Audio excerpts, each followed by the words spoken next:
அன்பு இறை மக்களே, ஆண்டவர் இயேசுவின் நாமத்தினாலே இந்த தவக்கால துவக்க ஞாயிறின் ஸ்தோத்திரங்களையும் வாழ்த்துக்களையும் வணக்கங்களையும் அன்போடு தெரிவித்துக் கொள்கிறோம். குறிப்பாக இன்றைய நாளுடைய தலைப்பு மீட்பிற்கான ஒரு காலம். மீட்பு என்று சொன்னாலே கிறிஸ்தவ சமுதாயத்திலே மிக தெரிந்த ஒரு வார்த்தை. மீட்பர், மீட்பு என்பதெல்லாம் மீட்பிற்கான ஒரு காலம், a time of redemption. Redemption என்று சொன்னால் தீமையிலிருந்து ஒருவரை காத்துக் கொள்ளுதல் அல்லது காப்பாற்றப்படுதல். இந்த தலைப்பிலே நாம் சிந்திக்க போகிறோம். தேவநாமத்திற்கு துதி உண்டாக ஒரு பாடலை நாம் பாடுவோம்.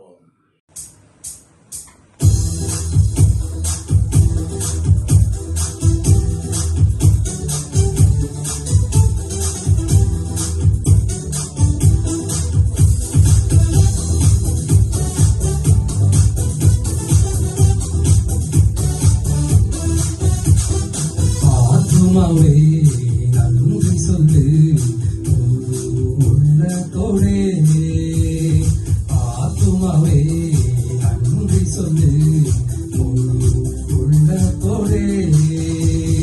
கர்த்தர் செய்த நன்மைகளை ஒரு நாளும் மறவாதே. நம் கர்த்தர் செய்த நன்மைகளை ஒரு நாளும் மறவாதே. ஆத்துமாவே நன்றி சொல்லு உள்ளத்தோடே, ஆத்துமாவே நன்றி சொல்லு உள்ளத்தோடே.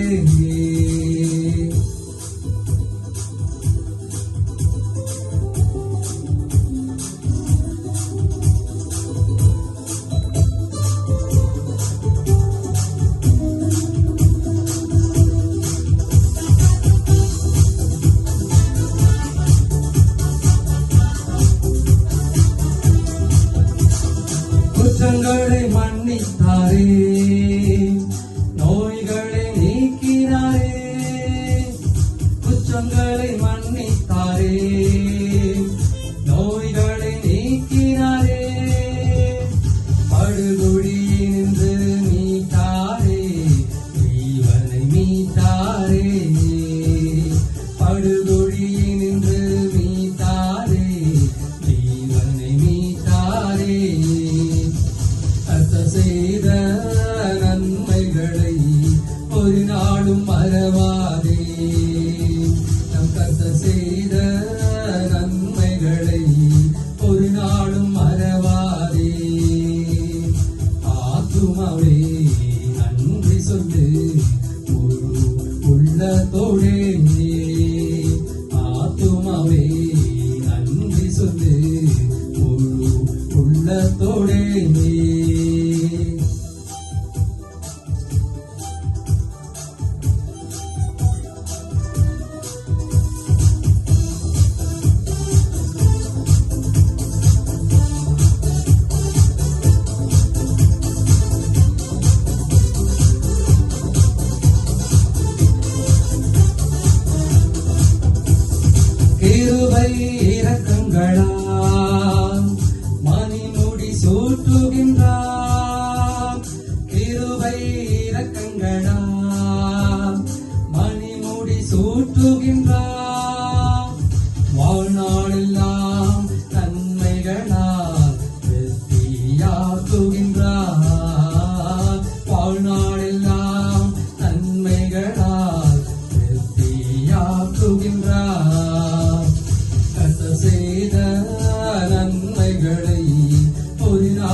ஆக்கி மகிழ்கின்றார். ஓடினாலும் நடந்தாலும் பலன் குறைவதில்லை. நாம் ஓடினாலும் நடந்தாலும் பலன் குறைவதில்லை. கர்த்தர் செய்த நன்மைகளை ஒரு நாளும் மறவாதே. நம் கர்த்தர் செய்த நன்மைகளை ஒரு நாளும் மறவாதே. ஆத்துமாவே நன்றி சொல்லு முழு உள்ளத்தோடே. ஆத்துமாவே நன்றி சொல்லு முழு உள்ளத்தோடே. கர்த்தர் செய்த நன்மைகளை ஒரு நாளும் மறவாதே. நம் கர்த்தர் செய்த நன்மைகளை ஒரு நாளும் மறவாதே. நம் கர்த்தர் செய்த நன்மைகளை ஒரு நாளும் மறவாதே. நம் கர்த்தர் செய்த நன்மைகளை ஒரு நாளும் மறவாதே. நம் கர்த்தர் செய்த நன்மைகளை ஒரு நாளும் மறவாதே. நம் கர்த்தர் செய்த நன்மைகளை ஒரு நாளும் மறவாதே. ஆமென். மீட்பு என்பது ஒரு மனிதன் ஆபத்திலே விழுந்து விட்டான் அல்லது வாழ்விலே வீழ்ச்சி அடைந்தான், தாழ்மை அடைந்து விட்டான், தாட்சி அடைந்து விட்டான். அப்படி என்று சொல்லும் பொழுது அப்படிப்பட்டவனை காப்பாற்றி கரை சேர்ப்பதுதான் மீட்பு. இந்த மீட்பு என்பதற்கு முன்னதாக உலகமெங்கும், நாட் ஒன்லி இன் அமெரிக்கா, எல்லா இடத்திலுமே இந்த அடிமை வாழ்வு என்பது தலை தூக்கி ஓங்கியிருந்த ஒரு சமயம். யூத சாம்ராஜ்யத்திலேயும் ஏன் இந்திய சாம்ராஜ்யத்தில் கூட இந்த அடிமை வாழ்வு என்பது மிக மிக தலை தூக்கி வாழ்ந்த இருந்த ஒரு காலம். அப்போ அந்த அடிமை வாழ்விலிருந்து மக்கள் சுயாதீனம் அடைய வேண்டும், மக்கள் மீட்படைய வேண்டும் என்றால் யாரோ ஒருவர் அதற்காக பாடுபட்டிருக்க வேண்டும். கிறிஸ்தவ பதிவேட்டின்படி நாம் நமது ஆண்டவராகிய இயேசு கிறிஸ்து தான் இந்த அடிமை வாழ்வை நீக்க வந்த ஒரே பரம்பொருள் என்பதை நாம் விசுவாசிக்கிறோம். யோனாவின் புஸ்தகத்தில் 2ஆம் அதிகாரம் 9வது வசனத்தை நாம் கடந்து போகும் பொழுது, நானோவெனில் துதியின் சத்தத்தோடே உமக்கு பலியிடுவேன், நான் பண்ணின பொருத்தனையை செலுத்துவேன், எந்த பொருத்தனை பண்ணாரோ அதை நிறைவேற்றுவேன். ரட்சிப்பு கர்த்தருடையது என்றார். ரட்சிப்பு, ஆகவே இந்த உலகத்தினுடைய ரட்சிப்பு அல்லது மீட்பு என்பது கடவுளுடையது என்பதை நாம் விசுவாசிக்கிறோம். கடவுள்தான் நம்மை விடுவிக்கிறவர் என்பதை நாம் மிக மிக அருமையாக விசுவாசிக்கிறோம். அப்படியானால் this is the time of மீட்பு, salvation, redemption. இதுதாங்க, இது நேரம்தான். பொதுவாகவே நம்முடைய கால சூழ்நிலையில் ஏற்ப பார்க்கும் பொழுது இந்த காலங்கள் ஒரு வசந்த காலம் என்று சொல்லப்படுகிறது, அல்லது இந்த காலங்கள் தன்னை புதுமைப்படுத்திக் கொள்கிற புத்தாக்க காலம் என்று சொல்லப்படுகிறது. என்று சொன்னால் தமிழில் மாசி, பங்குனி, சித்திரை. ஒருவேளை ஆங்கிலத்தில் பார்க்கும் பொழுது பிப்ரவரி, மார்ச், ஏப்ரல், இந்த 3 மாதங்கள் வசந்த காலங்கள். இந்த வசந்த காலங்களிலே எல்லா மரங்களும் எல்லா செடி கொடிகளும் பூத்து குலுங்கி புதுவாசம் வீசுகின்ற நேரம். நம்முடைய வாழ்க்கையில கூட பழமைகள் எல்லாம் ஒழிந்து புதுமை மலர வேண்டும் என்று நினைக்கின்ற காலம். பிரசங்கி 3ஆம் அதிகாரத்திலே 1ஆம் வசனத்தை நாம் பார்க்கும் பொழுது, ஒவ்வொன்றிற்கும் ஒவ்வொரு காலம் உண்டு. ஒவ்வொரு காலம். எனக்கு அருமையானவர்களே, மனித வாழ்க்கையிலேயும் சரி, மிருக வாழ்க்கையிலேயும் சரி, இயற்கை வாழ்க்கையிலேயும் சரி, ஒவ்வொன்றுக்கும் ஒவ்வொரு காலம் உண்டு. வானத்தின் கீழ் இருக்கிற ஒவ்வொரு காரியத்துக்கும் ஒவ்வொரு சமயம் உண்டு. எல்லா காரியமும் ஒவ்வொரு சமயத்தோடே வருகிறது. ஒருவேளை அநேகம் பேர் சொல்லக்கூடும், இன்று நேரம் இல்லை, I have no time to stand and stare என்று சொல்லி ஒரு பாடலை நான் 11வது வகுப்பிலே 1968 நான் படித்தேன். I have no time to stand and stare. நிற்க எனக்கு நேரமில்லை, எதையும் பார்ப்பதற்கு நேரமில்லை என்ற சூழ்நிலை இருக்கின்ற இந்த சூழ்நிலையில கூட, இந்த காலத்தில் கூட அப்படிதாங்க, எல்லாருமே பிஸி ஆயிட்டா. என்னவோ தெரியல, இப்படி ஓடுறோம் இப்படி ஓடியா இருக்கானா, எதை வாரிக்கொள்ள போகிறோமோ தெரியாமல் ஓடிக்கொண்டிருக்கிறோம். அதான் வேதம் சொல்லுகிறது, அனைவருக்கும் நேரங்கள் ஒதுக்கப்பட்டிருக்கிறது. அதை நாம் ஒதுக்க நேரம் இல்லை, கடவுள் ஒதுக்கி இருக்கிறார். கடவுள் கொடுத்திருக்கிறார். பிறக்க ஒரு காலம் உண்டு, பிறந்த அனைவரும் மரிக்க ஒரு காலம் உண்டு, எடுக்க ஒரு காலம் உண்டு, எடுத்ததை வீசி எறிய ஒரு காலம் உண்டு. நீங்க அந்த பிரசங்களை பார்க்கும் பொழுது சரியாக 28 காலங்களை குறிப்பிடப்படுகிறது அந்த 3ஆம் அதிகாரத்தில். ஒருவேளை நீங்க வீட்டில் அமர்ந்தீங்கன்னு சொன்னா, பிரசங்க 3ஆம் அதிகாரம் 1வது வசனம் எடுத்து பார்த்தீங்கன்னு சொன்னா, மொத்தம் 28 காலங்கள் கொடுக்கப்படுகிறது. நோயாக இருக்க ஒரு காலம், ஆரோக்கியமாக மாற ஒரு காலம். ஆகவே நம்முடைய வாழ்வு மீட்கப்பட வேண்டும். ரிடம்ஷன், இந்த நற்பெயரில் தான் மீட்பின் காலம் என்று ஆரம்பிக்கிறது. யோவான் சுவிசேஷத்தில் 1ஆம் அதிகாரம் 29வது வசனத்துக்கு பாங்க. மறுநாளிலே யோவான் இயேசுவை தன்னிடத்தில் வர கண்டு, இயேசுசாமி வர, நல்லா பாருங்க அந்த வசனத்துல, இயேசுசாமி வரார். வருகின்ற இயேசுசாமியை பார்த்து யோவான் அழகான ஒரு வார்த்தையை சொல்றார். என்ன வார்த்தை சொல்ற படிங்க? இதோ உலகத்தின் பாவத்தை சுமந்து கொள்ள போகின்ற, சுமந்து தீர்க்கிற தேவாட்டுக்குட்டி. ஆகவே நாம், உலகம் என்று சொன்னால் மனிதர்களாகிய நாம் செய்த அநேக தீமையான காரியங்களை சுமந்து தீர்க்கிற தேவாட்டுக்குட்டி தான் வருகிறார். இயேசுவை பற்றி சொல்கிறார். அவர் தான் மீட்பர், அவர் தான் ரிடம்ஷன், அவர் தான் நம்மை விடுவிக்கிறவர். அவர் வராருங்க, அவரை குறித்து சாட்சி சொல்றான். அப்படியானால் நாம கூட எத்தனை இடத்துக்கு போறோம் வரோம், நம்மை குறித்து எத்தனை பேர் எவ்விதமாய் சாட்சி சொல்கிறார்கள் என்பதை நாம் தான் அறியணும். போகும்பொழுது சண்டைக்காரன் போறான்னு சொல்லுவாங்க, பொறாமைக்காரன் போறான்னு சொல்லுவாங்க, அபகரிக்கிறவன் போறான்னு சொல்லுவாங்க. ஆகவே எப்படியாவது நம்மை குறித்து நல்லவைகளை அல்ல தீமைகளையே சொல்லுகின்ற ஏராளமான நண்பர்கள் உண்டு. அப்படி ஒரு புதுசு சொல்லுவாங்க, கருமி தேய போறான், நான் போய் கேட்டேன், துட்டே கொடுக்க மாட்டேன்றான். ஆகவே இப்படிப்பட்டவைகளை மாற்றக்கூடிய வாய்ப்பு தான் இந்த மீட்பின் காலம். இந்த மீட்பின் காலம் முதலையே நாம் பார்த்திருப்போம். நீரிலே வாழ்கின்ற முதலை, சக்தி வாய்ந்தது தான் அந்த முதலை. நீண்ட காலம் வாழ்வது அந்த முதலை தான். இந்த முதலை அடிக்கடி என்ன பண்ணுமா, கரைக்கு வரும், மண்மேட்டுக்கு வரும், தன் வாயை அகலமா திறக்கும். எத்தனை பேர் முதலை வாயை பார்த்துக்கிறீங்கன்னு தெரியல, டிவியில எல்லாம் பார்த்துக்கலாம், நல்லா அழகா திறக்கும். அப்படி திறந்து அப்படியே வானத்தை நோக்கி அண்ணாந்து இருக்கும். அப்போ ஒரு சிட்டுக்குருவி போல ஒரு சின்ன பறவை ஓடி வந்து பறந்து வந்து அந்த பற்களிலே அமரும்.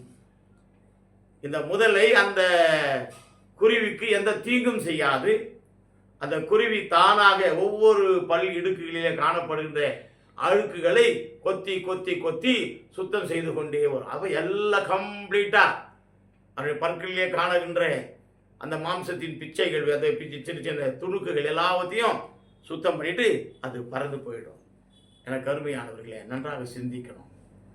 அதன் பிறகு இந்த முதலை மறுபடியும் புத்தாக்கம் பெறும், புதிய ஒரு மாற்றம் பெறும், புதிய ஆயுளை மீண்டும் பெறும், மீண்டும் நீண்ட நாட்கள் வாழும். இதுதான் கிறிஸ்தவ வாழ்க்கையில கூட இந்த முதலையை போன்ற வாழ்க்கை நமக்கு காணப்பட வேண்டும்.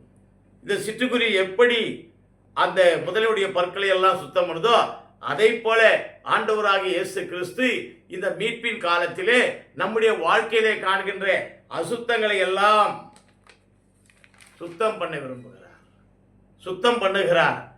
நாம் எல்லோரும் பாவிகள், யாருமே பரிசுத்தவர்கள் என்று சொல்லவே முடியாது, தீமையானவர்கள் தான். இந்த சமுதாயம் பாகுபாடு உள்ள ஒரு சமுதாயம். செல்வ செழிப்போடு வருகிறவர்களுக்கு ஒரு குறிப்பிட்ட நாட்களிலே அவர் நோன்பு இருப்பார்கள். ஏழைகள் வாழ்நாள் முழுவதும் நோன்பு தான்.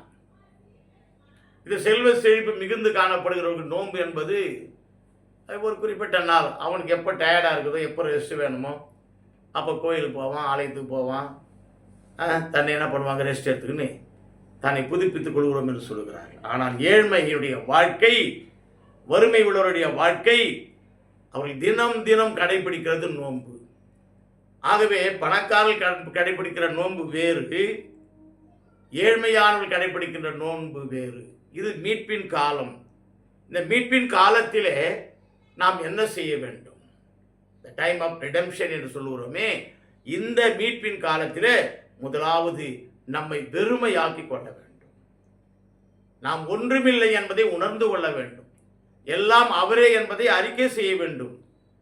அது மாத்திரமல்ல, நன்மையான காரியங்களை செயல்படுத்த வேண்டும். ஒருவேளை இத்தனை வாழ்நாட்களிலே இவ்வளவு காலங்கள், இந்த லெந்து நாள் என்பது 40 நாட்கள் வரப்போகிறது. இந்த 40 நாட்களுக்கு முன் வருகின்ற ஞாயிற்றுக்கிழமை தான் இந்த மீட்பின் காலம். இதை குறித்து நாம் சிந்திக்கின்றோம். இந்த நன்மைகளை நாம் குறைத்து கொள்கிறோம் வர வர. ஆனால் நன்மைகளை பெருக்கிக் கொள்ள வேண்டும், இல்லாதோரை தாங்க வேண்டும். இப்படிப்பட்ட திட்டங்கள் வருதான் இந்த மீட்பின் காலத்தில் இறைச்சாயலை ஒரு மனிதன், ஒரு திருச்சபையில் வாழ்கின்ற மக்கள் பெற்றுக்கொள்ள வேண்டும். அப்படியானால் இன்றைய நாளிலே மீட்பின் காலம் என்று சொன்னால் இறைச்சாயலை நாம் பெற்றுக்கொள்வது. ஏசாயா தீர்க்கதரிசியின் புஸ்தகத்திலே வாசிக்கின்ற பகுதியில் 58ஆம் அதிகாரம் 1ஆம் வசனத்துக்கு கடந்து போகும். சத்தமிட்டு கூப்பிடு, சத்தமிட்டு கூப்பிடு, அடக்கிக் கொள்ளாதே, எக்காலத்தைப் போல உன் சத்தத்தை உயர்த்தி என் ஜனங்களுக்கு, என் மக்களுக்கு அவர்கள் மீறுதல்கள் பாவங்களை, அவர்கள் எந்தெந்த காலங்களில் எந்தெந்த காரியங்களிலே தவறி இருக்கிறார்கள் என்பதையும், யாக்கோபின் வம்சத்தாருக்கு அவர்கள் பாவங்களையும் தெரிவி, அவர்கள் செய்த அக்கிரமங்களை, அநியாயங்களை. ஆகவே இந்த காலம் என்பது நம்முடைய மீறுதல்களை உணர்கின்ற காலம். நம்முடைய மீறுதல்கள் என்னென்ன என்பதை நாம் சிந்திக்க வேண்டும். நம்முடைய வாழ்க்கையிலே கர்த்தர் சொன்னாரே, இவைகள்தான் நீதி, இவைகள்தான் உண்மை, இவைகள்தான் பரிசுத்தம் என்று சொன்னாரே. வாரம் ஆலயத்திற்கு செல்கின்ற நாம் விசுவாச பிரமாணத்தை சொல்லுகிறோம், செய்யத்தக்கவைகளை செய்யாமலும்.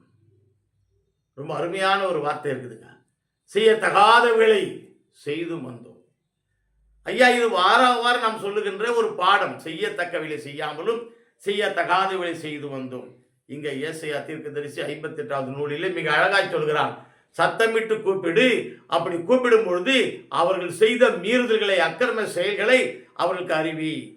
அது மட்டுமல்ல, அவருடைய பாவங்களை அவர்களுக்கு உணர்த்து என்று சொல்கிறார். இதுதாங்க இந்த மீட்பின் காலத்திலே நம்முடைய குற்றங்களை, நம்முடைய தவறுகளை, நம்முடைய மீறுதல்களை, நம்முடைய அநியாய செயல்களை, நாம் என்னென்ன வழிவிலகி செய்தோமோ காரியங்கள், அவைகள் அனைத்தையும் அறிக்கை செய்ய வேண்டும். இதுதான் தவசு காலங்கள், நாம் சந்திக்க போகிற மீட்பின் காலங்கள்.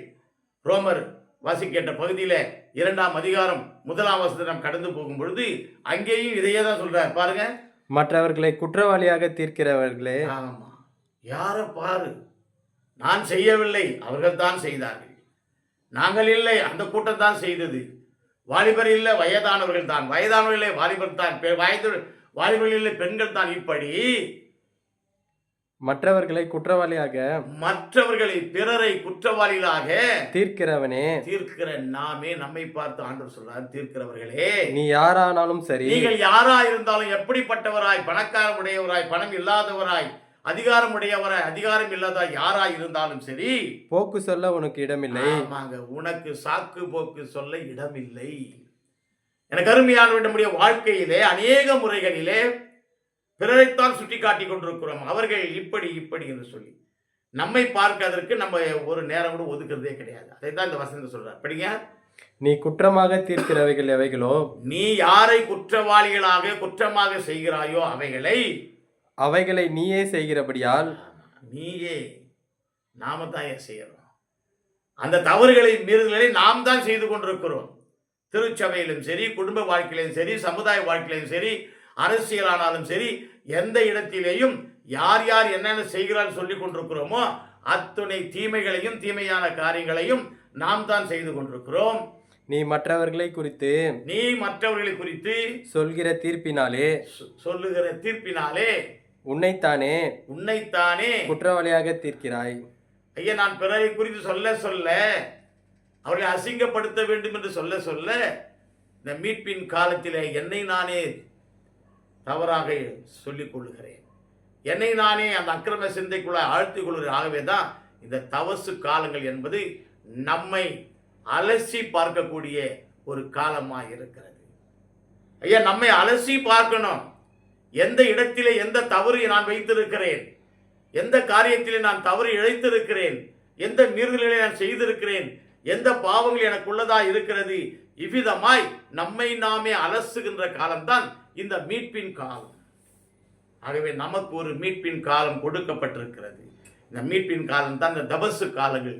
இந்த தபசு காலங்களிலே தான் நம்மை நாமே சிந்திக்க இறை சாயிலை பெற்றுக்கொள்ள வேண்டும். சிந்தித்து நாம் மறுரூபமாக்கப்பட வேண்டும், நாம் புதுமையாய் மாற்றப்பட வேண்டும். அந்த முதலை எவ்விதமாய் தன்னுடைய ஆயுசு நாட்களை நீட்டிக் கொள்கிறதோ அதை போல நாம் ஒவ்வொருவரும் நம்முடைய தீமைகளை, பாவங்களை, குற்றங்களை, அநியாயங்களை, அக்கிரமங்களை அறிக்கை செய்து விட்டு விட்டு, அழகா சொல்றார், தன் பாவங்களை அறிக்கை செய்கிறவன் எவனோ அவன் விட்டு விட்டு இரக்கம் பெறுவான் என்று சொல்லப்படுகிறது. நம்முடைய தீமையான காரியங்களை விட்டு விட்டு இரக்கம் பெறுவதற்காக முயற்சிக்க வேண்டும். அந்த இறை சாயலை அணிந்து கொள்வதற்காக தான் இந்த காலம் நமக்கு கொடுக்கப்பட்டிருக்கிறது. எனக்கு அருமையான தெய்வ மக்களே, இறை சாயலை பெற்றுக்கொள்வது எப்படி? இறைவனை போலவே பாடல் பாடுகிறோம், இயேசுவை போல நட.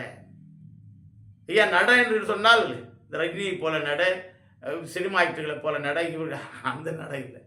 இயேசு என்னென்ன காரியங்களை செய்தாரோ, நன்மையான காரியங்களை செய்தாரோ, தீமைகளை அகற்றி வாழ்ந்தாரோ, அந்த உண்மையான நடையிலே, அந்த பாதையிலே நடக்க வேண்டும் என்பதை தான் அந்த பக்தன் பாடுகிறார். இயேசுவை போல நட. அப்படியானால் இந்த இறை சாயலை பெற்றுக்கொள்ள நாம் செய்கின்ற 3 காரியங்கள் என்ன? முதல் காரியம், தேவையற்றதை நீக்க வேண்டும்.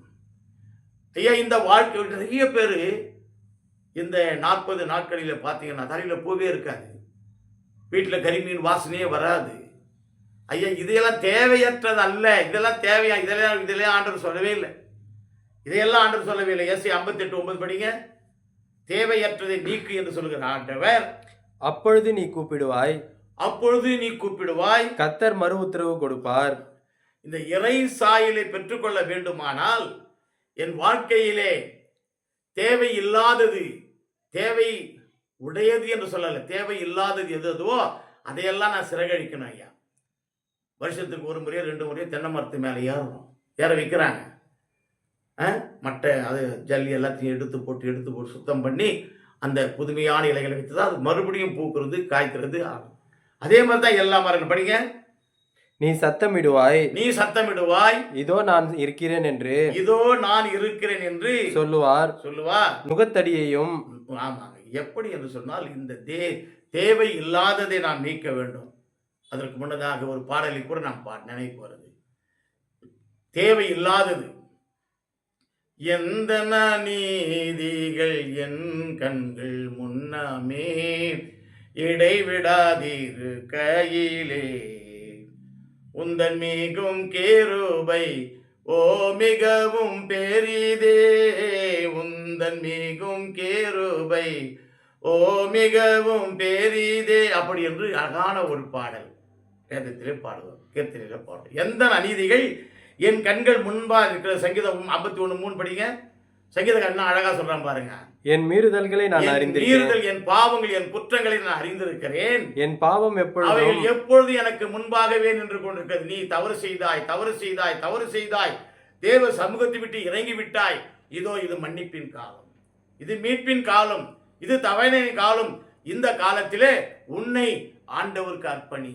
அதை தான் இங்கே முதலாவது சொல்லப்படுது. நம்முடைய வாழ்க்கையிலே தேவையில்லாதது எதை நான் அணிந்து கொண்டிருக்கிறேனோ, தேவையற்றது எதையேதாவது பூசிக்கொண்டிருக்கிறனோ, தேவையில்லாதது எது என் உடம்பில் காணப்படுகிறதோ அவைகள் எல்லாம் நீக்கணும். யோசேப்பினுடைய வாழ்க்கையிலே கூட பார்க்கிறோம். யோசேப்பினுடைய வாழ்க்கையில கண் முன்னாலேயே பாவம் விலகி ஓடுகிறார். எத்தனை மக்களாகிய நாம் கிறிஸ்தவ மக்கள் பாவத்திற்கு அடிமைப்பட்டு பாவ தலையிலே மூழ்கி இருக்கிறோமோ அவர்களுக்கு எல்லோருக்கும் ஆண்டு சொல்றார், இறை சாயலை பெற்றுக்கொள்ளுங்கள்.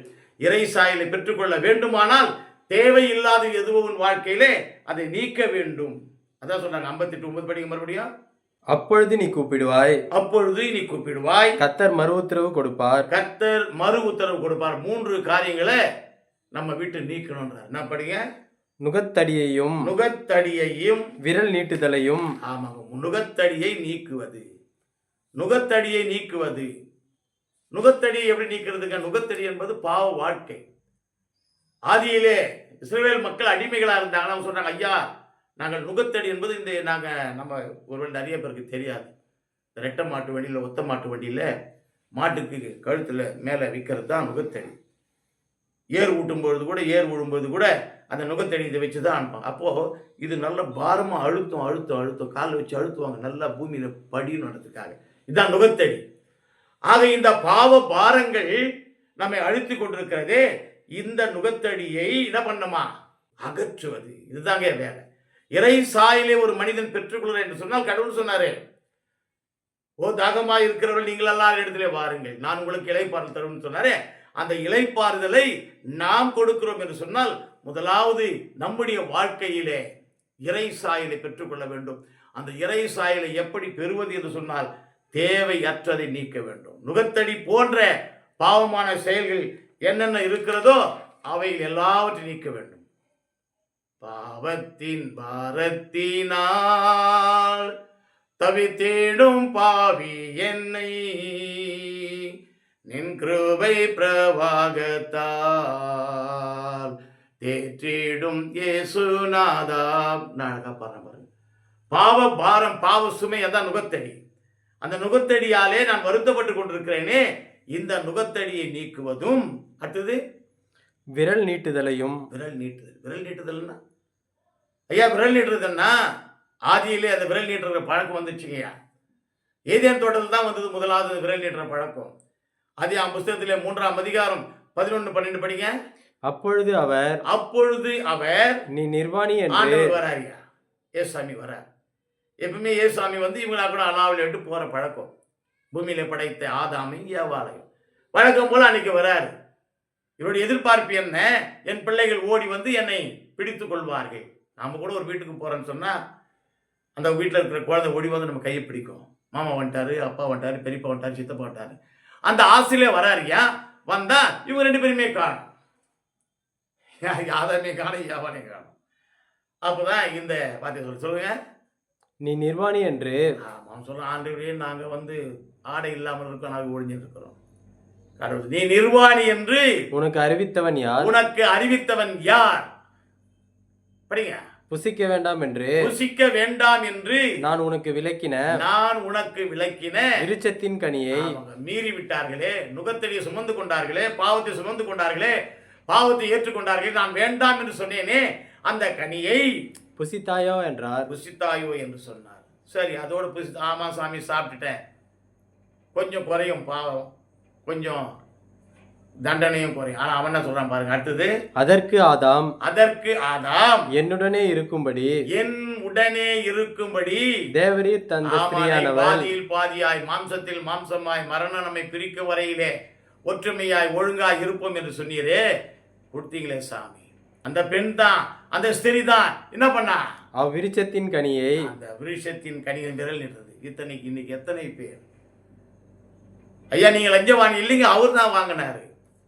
ஐயா இன்னைக்கு தவறு செய்தீங்களா, அவர் தான் சொன்னாரு. சண்டை போட்டீங்களா, அவரு தான். பிசாசின் அடியில் இருக்கிறீங்களா, அவரு. எல்லாமே பிறரை கை நீட்டுகின்றோம். இந்த கொடிய பழக்கங்கள் நம்ம விட்டு நீங்க வேண்டும் என்பது தான் ஏசியா விரும்புகிறார். அப்பதான் இறை சாயலை பெற முடியும். இறை சாயலை ஒரு மனிதன் பெற வேண்டும் என்று சொன்னால், முதலாவது நுகத்தடி போன்ற பாவங்களை தவிர்க்க வேண்டும். 2வது இந்த விரல் நீட்டுகின்ற பழக்கம். யாரையும் பாவி, துஷ்டன், தீமையானவன் என்று சொல்லவே என்ன பண்ணதுங்க கூடாது. அப்படிப்பட்ட மக்களை அரவணைக்க வேண்டும், அல்லது சொல்லாது இருந்தாலே போதுமானது. அதான் கிறிஸ்தவ வாழ்க்கையிலே அந்த 58ஆம் அதிகாரம் ஏசாயாவிலே 9வது வசனம் மிக அழகா சொல்லுகிறது. என்ன பண்ண விடுதுங்க? நுகத்தடியை சுமப்பதும் விரல் நீட்டுதலையும் நிபச்சொல்லையும். ஆமாங்க, பொறாமை பிறரை குறித்து இன்னைக்கு பார்த்தீங்கன்னு சொன்னா, அவன் இப்படி வாங்கிட்டான், இந்த நிலம் வாங்கிட்டான், இந்த வீடு வாங்கிட்டான், இவர் என்னென்ன நிலங்கள் வாங்கி இருக்கிறார், என்னென்ன பாவனை சுமந்து கொண்டிருக்கிறார் சொல்லாமையே பிறருடைய குற்றங்கள். அதுதான் ஏன் சொல்றார், இறை சாயலை எப்படி பெறுவது என்று சொன்னால், முதலாவது நான் எனக்குள்ளே இருக்கின்ற தீமையான காரியங்களை கடைந்து விட வேண்டும். நுகத்தடியை சுமப்பதும் விரல் நீட்டுவதை நீக்குவதும். அப்புறம் நிபச்சொல்லையும். நிபச்சொல்லுனா என்ன ஐயா? ஐயா நிபச்சொல்லுனா பொல்லாத பேச்சு. ஒருவனை குறித்து தீமையாய் பேசுறது. யாருன்னா ஒருத்தரை கொஞ்சம் சங்கடமான ஆள் ஒரு மாட்டிங்களான்னு வச்சுங்க, அவரை குறித்து பேசாத வார்த்தைகளே இருக்காது. வஞ்சனை மிக்க சொல்லுகள், கபடு நிறைந்த சொற்கள், தீமையான சொற்கள், என்னென்ன வசைப்பாட முடியுமோ அவ்வளோ வசை. இந்த 3 காரியங்களை நீக்கினால் நீங்கள் இறைச்சாயலை பெறுவீர்கள். இதுதான் மீட்பின் தருணம், மீட்பின் காலம். இந்த மீட்பின் காலத்திலே 3 காரியங்கள் நிபந்தனையோடு ஆண்டவர் சொல்றாரு. முதலாவது நீ என்ன பண்ண? நுகத்தை சும்மா. உன் நுகத்தை நீ தான் சுமக்கணும், பாவத்தை நீ தான் சுமக்கணும், அறிக்கை செய்யணும், பாவத்தை விட்டுடணும். 2வது பிறனை குறித்து அவன் செய்தான், அப்படி செய்தான், இப்படி செய்தான் என்று சொல்லி அவனை குறித்து ஏளனமாய் பேசாதபடி விரல் நீட்டுகின்ற பழக்கத்தை நீக்க வேண்டும். அடுத்தது இந்த சொல், பொல்லாத சொற்றொடர்களை பிறர் மீது நாம் வீசக்கூடாது. இந்த 3 காரியங்களை நாம் செய்யும் பொழுதுதான் நம்முடைய சுமைகள் நம்மை விட்டு நீங்குகிறது. நாமும் பாவ சுமைகளை விட்டு விட்டவர்களாய், கலைந்து போட்டவர்களாய் காணப்படுகிறோம். ஆகவே இந்த தேவையற்ற தீமையான இந்த 3 காரியங்களையும் நம்மை விட்டு அகற்ற வேண்டும். அப்படி அகற்றும் பொழுது தான் அதான் சொல்றாரு. தீமைகள் என்ன சொல்றாரு? முதல்ல வசனம் திரும்ப சொல்றாரு, தீமையை தேவையில்லாதது என்ன பண்ணமா அகற்றணும். என்னுடைய வாழ்க்கையிலே இதிலிருந்து நாட்கள் வரப்போகின்றதிலிருந்து நாட்கள் 40 நாட்கள் அல்லவா? இந்த 40 நாட்கள் மாத்திரம் நான் ஒழுங்கா ரட்சிப்புக்கு ஏதுவான காரியங்களை செய்து கொண்டு கர்த்தரை சிந்தித்துக் கொண்டிருந்த அப்போதாது 40 நாட்கள் மாத்திரமல்ல, வருடத்தின் 365 நாட்களும் என்னுடைய வாழ்க்கையிலே நுகத்தை சுமப்பதும் விரல் நீட்டதை தவிர்ப்பதும் நிபச்சொற்களை தவிர்ப்பதும் காணப்பட வேண்டும். அப்போதான் நான் தேவ சாயலை பெற்றுக்கொள்ள முடியும். ஆகவே இந்த லெந்து காலங்கள் நமக்கு தேவ சாயலை கொடுக்கின்ற காலங்கள். தேவ சாயலை இழந்து போன மனிதர்களாகிய நாம், அவருடைய நித்தியத்தை இழந்து போன மக்களாகிய நாம், ஆதாம் ஏவாள் மூலமாக அழகான தோட்டத்தை விட்டு வெளியேற்றப்பட்ட நாம் மீண்டுமாய் கடவுளுடைய சன்னதியிலே ஒன்று சேர வேண்டுமானால் தேவையில்லாத காரியங்கள் என்னென்ன காணப்படுகிறதோ எல்லாவற்றையும் நீக்க வேண்டும். நம்முடைய நடுவில் இருந்து இருக்க வேண்டும். நன்றாக சிந்தித்து பாருங்க, தேவையில்லாத காரியங்கள் என் வாழ்க்கையிலே என்ன காணப்படுகிறது என்று சொன்னால் இதுதான் மீட்பின் காலம். இந்த மீட்பின் காலத்திலே இறைவ சாயலை பெற்றுக்கொள்ள வேண்டும் என்று நினைக்கிற நாம் போலியான சாயலை இதுவரை தரித்துக் கொண்டிருந்தோமே, அந்த போலிகள் எல்லாவற்றையும் கலைந்து போட்டுவிட்டு, இமிட்டேஷன் எல்லாத்தையும் கலைந்து போட்டுவிட்டு உண்மையான சாயலை தரித்து கொண்டு கர்த்தரில் சேர முயற்சி செய்வோம். 2வது அதே ஏசாயாவிலே 58ஆம் அதிகாரம் 13ஆம் வசனத்துக்கு கடந்து போவோம். என் பரிசுத்த நாளாகிய ஓய்வு நாளிலே உனக்கு இஷ்டமானதை செய்யாதபடி.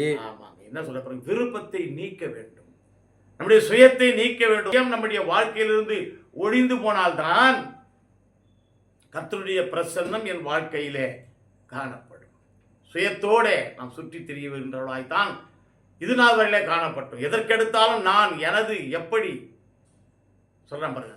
நான் என்னும் எண்ணமாதால் பிறரை அவமானிப்பது வெகு பாவம். நான் தான் எந்த இடத்துக்கு போனாலும் நான் தான் முதல்ல இருக்கணும், முதல் ஆசனத்தில் அமரணும், என் பெயர் தான் முதல்ல சொல்லணும், நான் தான் உயர்ந்து காணப்பட வேண்டும்.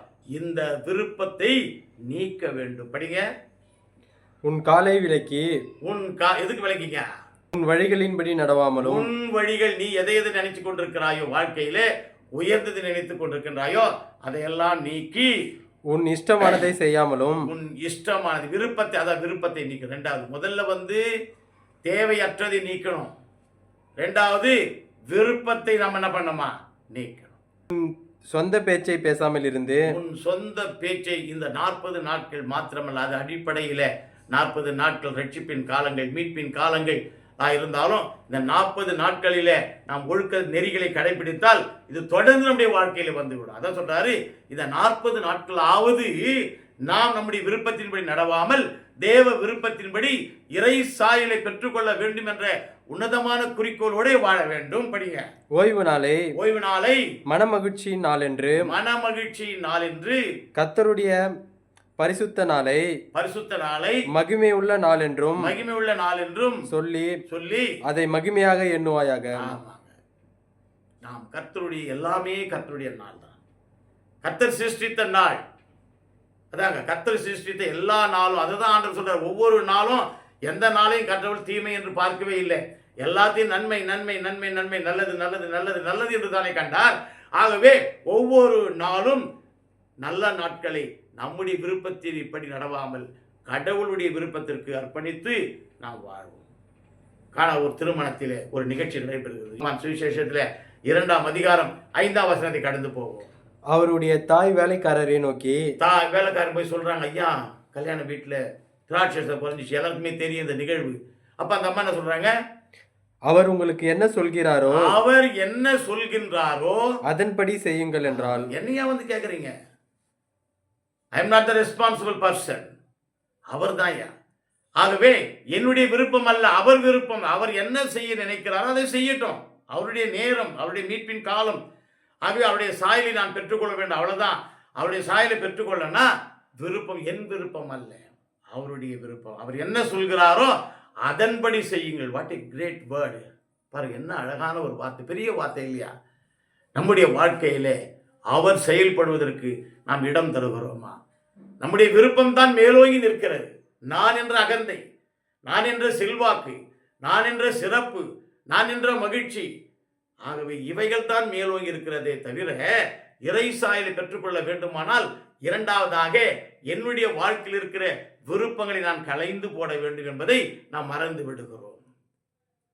அதே அந்த காரியத்தை நாம் சிந்திக்கும் போது சகேயுவை பற்றி நாம் பார்க்கிறோம். லூக்கா சுவிசேஷம் 19ஆம் அதிகாரம் 8வது வசனம் கடந்து போகும் பொழுது சகேயு நின்று சகேயு நிற்கிறாயா.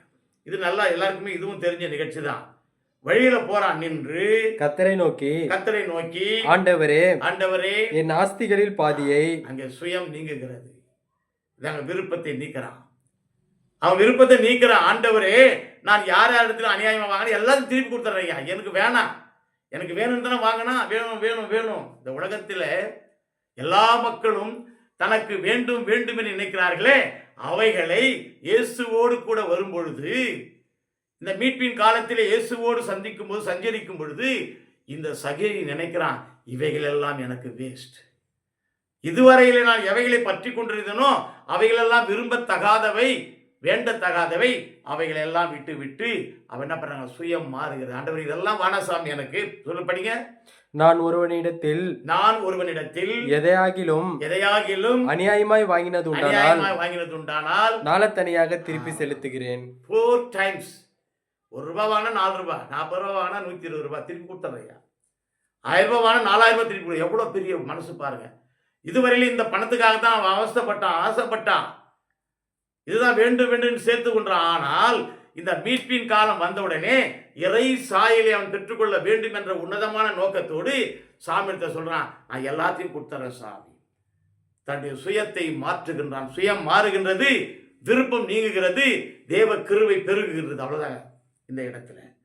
அதுதான் மீகா சொல்றார். மீகா தீர்க்கதரிசன நூல்ல 6ஆம் அதிகாரம் 8ஆம் வசனம் படிங்க.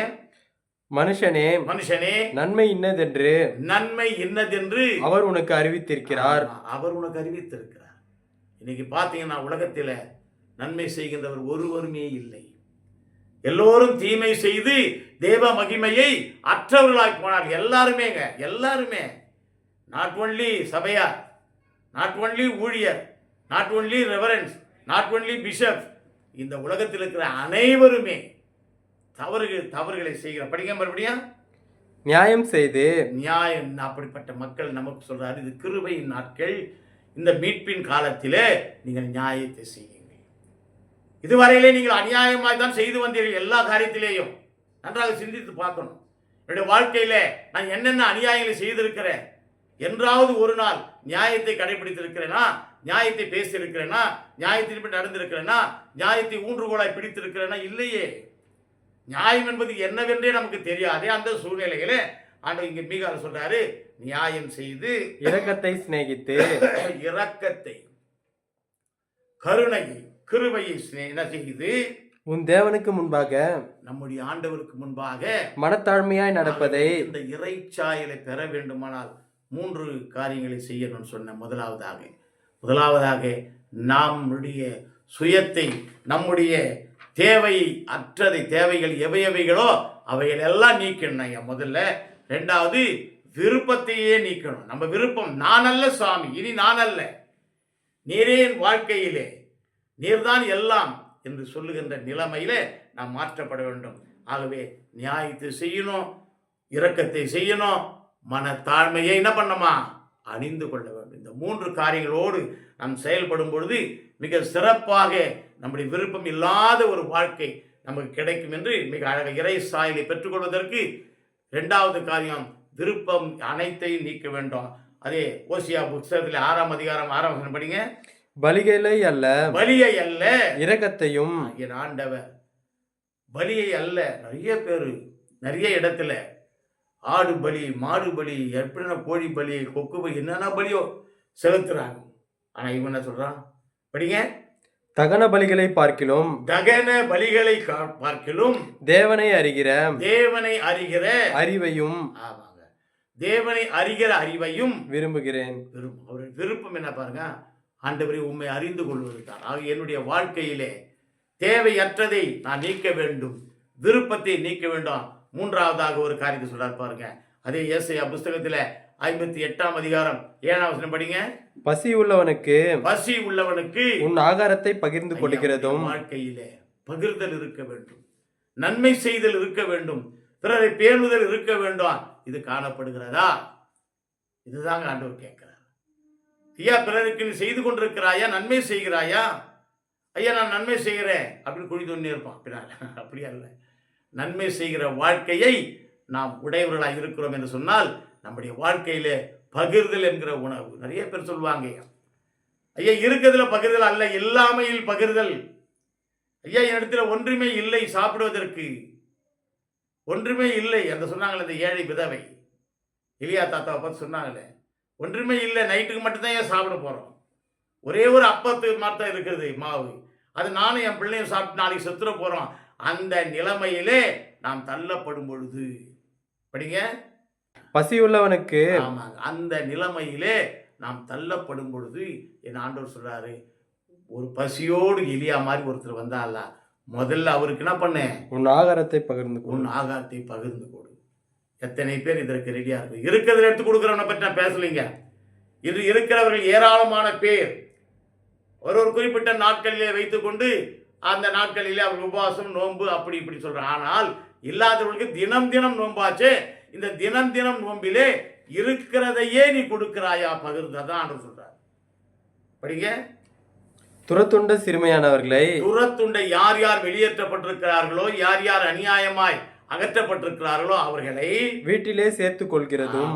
வீட்டிலே அழைத்து சேர்த்துக்கொள். என் ஆண்டவர் எத்தனை செய்தார்? ஒரு பெண்ணை கொண்டு வந்து நிறுத்தினாங்களே, இவன் தீமை செய்துட்டா, இவன் கல்லெறிந்து கொல்லப்படணும். அப்ப ஆண்டவர் சொன்னாரு, உங்களில் பாவம் இல்லாத எவனோ அவன் அடிக்கடா முதல்ல. எல்லாம் ஓடிட்டான்.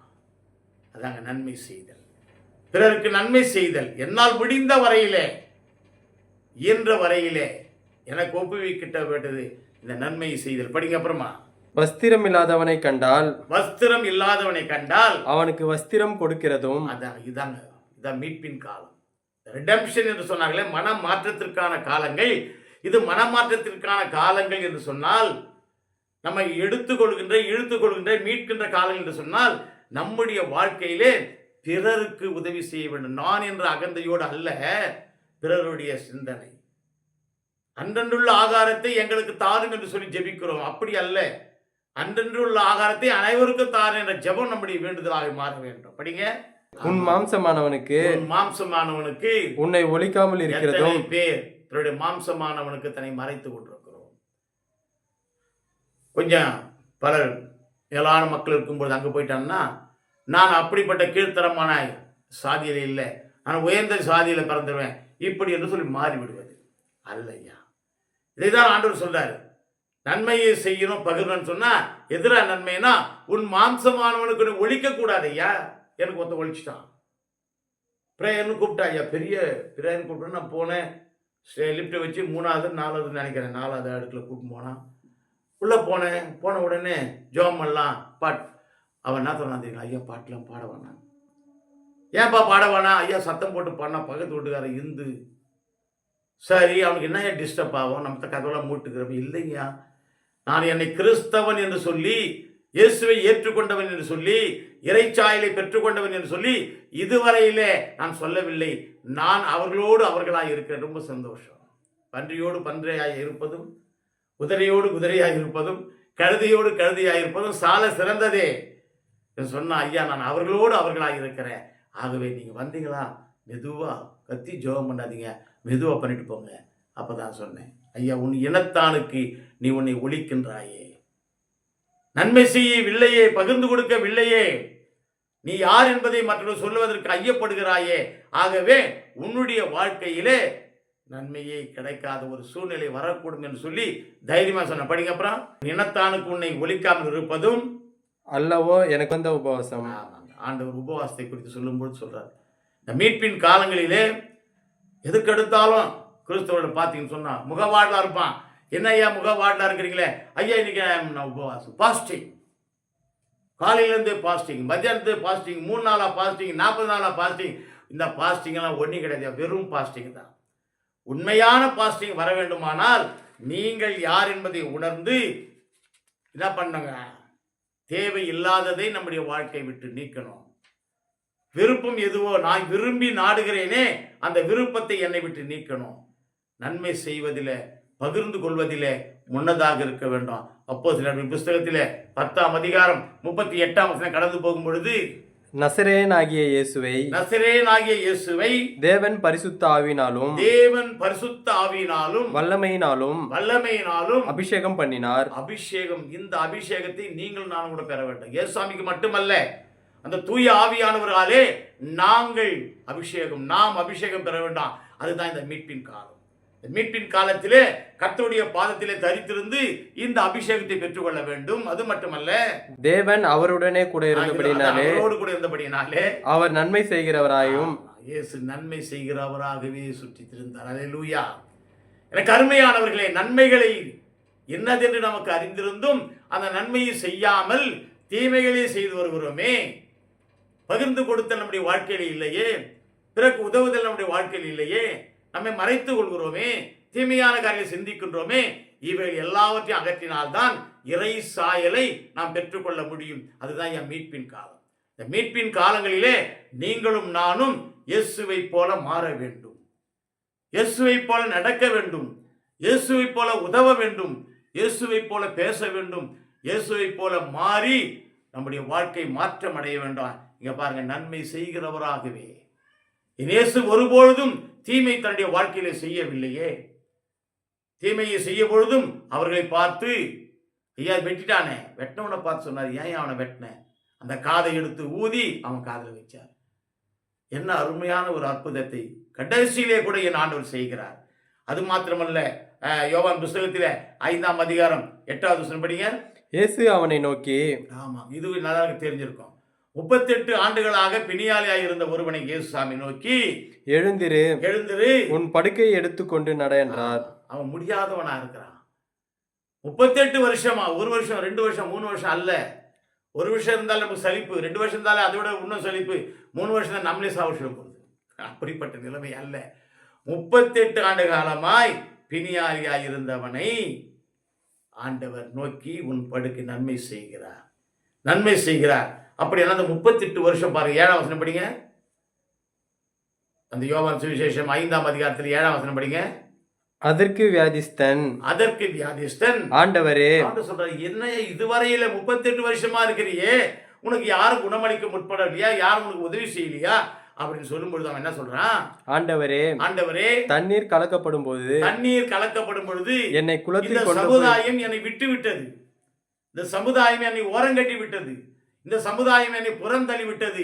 இன்று புறந்தள்ளப்பட்டு விடப்பட்டு ஓரங்கட்டப்பட்டு எத்தனை மக்கள் வாழ்ந்து கொண்டிருக்கிறார்கள், சிந்தித்து பார்ப்போம். நமக்கென்ன, அவன் எப்படியாவது கெட்டு போகவிட்டு. இன்று ஓரங்கட்ட மக்கள், புறக்கணிக்கப்பட்ட மக்கள் ஏராளமான பேரில் காணப்படுகிறார்கள். கைகளை இழந்தவர்களாய், கால்களை இழந்தவர்களாய், கண்களை இழந்தவர்களாய், நடக்க இயலாதவர்களாய் நம்முடைய சுற்றுப்புறத்திலேயே சூழ்ந்து கொண்டிருக்கிறார்களே. அவர்களுக்கு நன்மை செய்து அவர்களோடு பகிர்ந்து வாழ்ந்துவதுதான் இறை சாயலை பெற்றுக்கொள்வது. அதுதான் மீட்பின் காலம். ஆண்டவர் பாருங்க என்ன சொல்றாரு பாருங்க. இவன் சொல்றான், இத்தனை வருஷமா என்னடா பண்ணேன்னா குளம் கலக்கும் போடும் பொழுது என்னை தூக்கின்னு போய் விடுறது கூட ஒருத்தரும் இல்லை சார். அப்ப அந்த அளவிற்கு பரிதாப உணர்வு இல்லாத ஒரு சூழ்நிலையில மனிதர்கள் மாற்றப்பட்டு விட்டு சுயநலத்தை தரித்து கொண்டிருக்கிறார்கள்.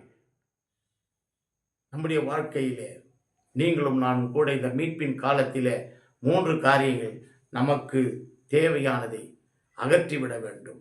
அது மாத்திரமல்ல, நம்முடைய விருப்பம் எதுவோ அதை நீக்கிவிட வேண்டும். நன்மை செய்ய முயற்சி செய்ய வேண்டும். இந்த 3 காரியங்களை செயல்படுத்தும் பொழுது இறைவன் இயேசு நம்முடைய மீட்பின் காலத்திலே நம்மை சந்திக்க வருகிறார், நம்மை ஆசீர்வதிக்கிறார், நம்மை பலப்படுத்துகிறார். ஆகவே இந்த மீட்பின் காலம் இறை சாயலை பெற்றுகின்ற காலம். இறை சாயல் என்று சொன்னால் அவரோடு இருக்கும்படியாய் நாம் அழைக்கப்படுகின்ற, தெரிவு செய்யப்படுகின்ற காலம்.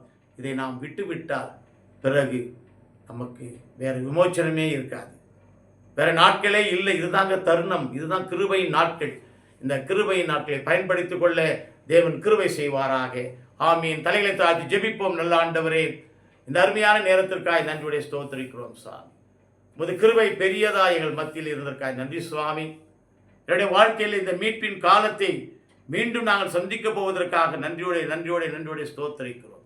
இந்த மீட்பின் காலங்கள் எதற்காக எங்களுக்கு கொடுக்கப்படுகிறது என்பதை நான் சிந்திக்கவ, இறை சாயலை பெற்றுக்கொள்வதற்காகவே இந்த மீட்பின் காலத்தை நாங்கள் சந்திக்கிறோம் என்பதை நாங்கள் பெற்றுக்கொள்ள, இறை சாயலை பெற்றுக்கொள்ள வேண்டுமானால் என்னுடைய வாழ்க்கையிலே தேவை தேவை தேவை என்று அலையாதபடி அந்த தேவைகளை நீக்க வேண்டும். அது மாத்திரமல்ல ஆண்டவரே, எங்களுடைய வாழ்க்கையிலே நாங்கள் எதை எதை விருப்பப்பட்டு செய்கிறோமோ இந்த விருப்பத்தின் உணவுகள், விருப்பத்தின் காரியங்கள், விருப்பத்தின் சம்பாஷணை எதுவும் எங்களுக்கு தேவையில்லை என்பதை ஒதுக்க வேண்டும். அது மட்டுமல்ல, எங்களுக்கு உண்டானதை, எங்களிடத்தில் இருப்பதை பிறரோடு பகிர்ந்து வாழ வேண்டும். இந்த 3 காரியங்களை நாங்கள் செய்யும் பொழுது இறை சாயல் எங்களிடத்திலே வருகிறது என்பதை நாம் விசுவாசிக்கிறோம். அந்த இறை சாயலை ஒவ்வொரு மக்களும், குறிப்பாக இந்த அருளுரையை கேட்ட ஒவ்வொரு நண்பர்களும், ஒவ்வொரு குடும்பமும், ஒவ்வொரு திருச்சபையும் பெற்றுக்கொள்ள நீர் கிருபைதான். மீட்பர் இயேசு என்பதை ஜெபிக்கிறோம் நல்ல பிதாவே. ஆமீன் ஆமீன். தேவனுடைய இரக்கமுள்ள கிருபைக்கும் பராமரிப்புக்கும் நம்மை அர்ப்பணித்து ஜெபிக்கிறோம். பிதா, குமாரன், தூயாவின் ஆசீர்வாதம், வழிநடத்த தெய்வீக சமாதானம் நம் யாவரோடு நிலைத்திருந்து நிறைவான நிம்மதி ஆசீர்வாதத்தை அடி வருகை மட்டும் கொடுத்து காப்பதாக. ஆமீன் ஆமீன். God bless you.